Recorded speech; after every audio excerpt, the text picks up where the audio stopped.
Hi guys, Jendosi here. Mag-join na kayo sa membership natin para makita nyo agad yung sunod na part. Para maka-join kayo, click nyo lang yung unang link sa description. Malaking help to guys para mag-animated na yung stories natin. Yun lang at balik na tayo sa kwento.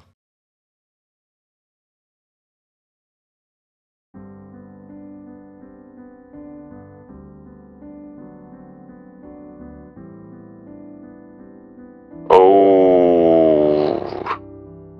Gusto kong matawa nung narinig ko yung reaction ni Chris. For sure, kilala niya rin si Dayan. Girl, okay ka lang? Since Dayan? Ay, wala. Sorry, nadulas lang. Nakita ko yung confusion sa mukha ni Zed at yung pagka-amaze naman sa mukha ni Chris. Are you dating someone? Wala. Hindi nga. I'll tell you pag meron na. Naiba na rin naman yung usapan kaya nakinig na lang ako. I was so stupid for opening that topic. Para saan ba? After ilang minutes, nagpaalam si Danny na magsi-CR siya. Wala pang ilang segundo, nagpaalam na rin si Chris. Probably para bigyan kami ng space. So, you're not dating anyone? Nope. Sagot ko habang pinaglalaroan yung straw ng matcha ko. Di mo naman kailangan sabihin yun. Sabi niya, pero sobrang hina lang. Pero enough para marinig ko. Ang alin? About Dayan. Bakit? Nagsinungaling ba ako? Tumahimik lang siya. Parang pinapamukha mo kasi na nagjo-juggle ako ng mga kung sino-sinong tao. I didn't mean to make it sound like that. Pero ganun yung tunog niya. Diba? Fine, sorry. Nabigla lang din ako. Are you jealous? Ako? Nagsiselos? Nagpapatawa ka ba? Bago pa ako sumagot, nakita ko na napapalapit na si Danny, kaya tumahimik na ako. Hindi naman siguro kayo nag-away, no? Nope. Nag-usap lang kami. Diba, Zed? All good, all good. Parang Danny seemed convinced naman, pero kita ko sa mga tingin niya na may napapansin siyang something na hindi niya mapinpoint at hindi niya rin alam paano sasabihin. I just knew she was pissed. Or baka nag-i-imagine lang ako. Hindi niya rin naman aaminin. Pero hindi mo maiwasang mag-isip. Did I make things to be this messy? Or ako lang kaya nag-iisip nun?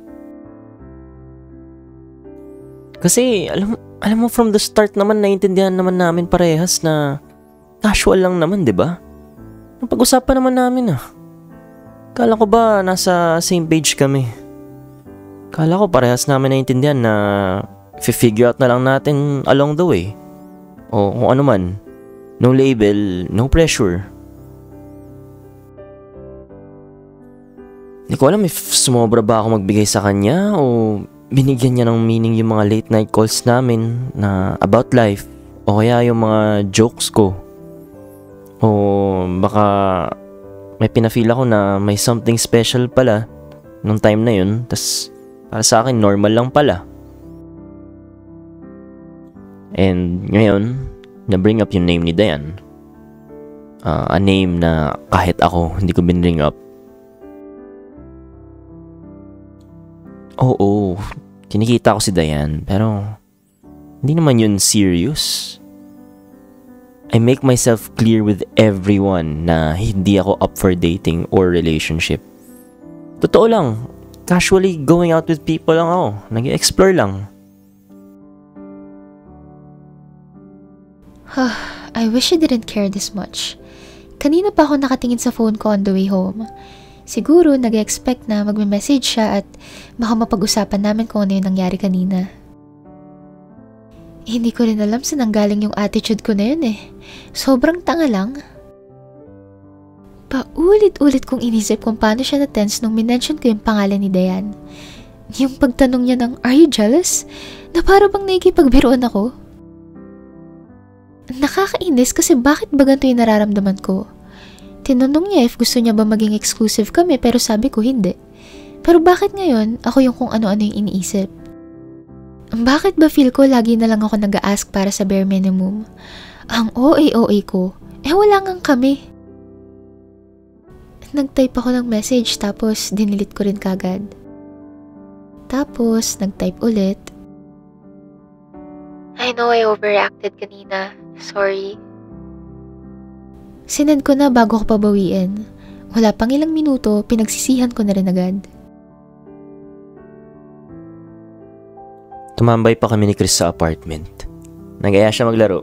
Wala naman akong gagawin masyado kaya pumayag ako.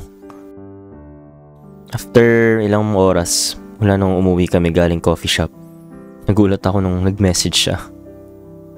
Hindi ko na-expect na magme-message siya sa akin after nung outburst niya. Honestly, I didn't know what to say. Ang emotional niya kanina, bago yun para sa akin. Gusto ko mag-reply pero pinigilan ko para hindi niya nabigyan ng meaning pa. Gym tomorrow? Sabay tayo. Game! Pick up kita. 11 a.m. na and hindi pa rin nagre-reply si Zed sa message ko last night. At hindi ko na ma-unsend dahil delivered na yung message. Ngayon, nagdadalawang isip ako kung tama ba na nag-chat pa ako o hindi na dapat. Chinek ko if nag-post siya sa story niya. Wala. By lunchtime, nakita ko online. Still, nothing. I hated how much it affected me. Naiinis ako kasi yung mood ko nakadepende sa isang lalaki na hindi naman kayang magpakatotoo sa akin. Ang dami ko nang binibigay na rason sa sarili ko. Baka tulog, baka busy, o baka kasama mga babae niya. Hey, sorry, late reply. All good lang on my end. Alam ko namang wala lang yun. Around 3 p.m. siya nag-reply. Bandang 5:23 p.m. nung sumagot ako. Yep, all goods. Ikaw, sorry talaga about kahapon. Yeah, okay lang. No worries. To kakauwi lang from gym. Pagod. Gusto mo bang mag-call mamaya? Napapikit ako. Para saan? Wala, gusto ko lang mag-apologize. Okay lang naman na inaya ko siya mag-call, diba? Normal naman. Nakita ko na hindi na siya naka-online. Hindi siya sumagot until past 8 p.m. I'll let you know. I might go out tonight eh. Gusto mo ba makita yung next part? Click mo lang yung join sa tabi ng subscribe.